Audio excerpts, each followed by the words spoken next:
காரைக்குடியில் 100 அடி ரோட்டில் உதயா ஜவுளி கடை எதிரில் உள்ள சந்தில்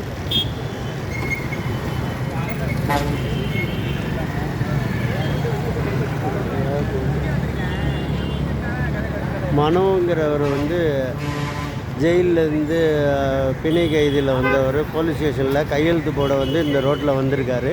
இங்கே தட்டியிருக்காங்க, விரட்டி ஒடியாந்துருக்காரு. ஒடியாரும் போது இந்த உதயா ஜுவல்லரிக்கிட்ட அவரை புரடியில் வெட்டி கொன்னுட்டாங்க. மனோங்கிறவர் இறந்துருக்காரு.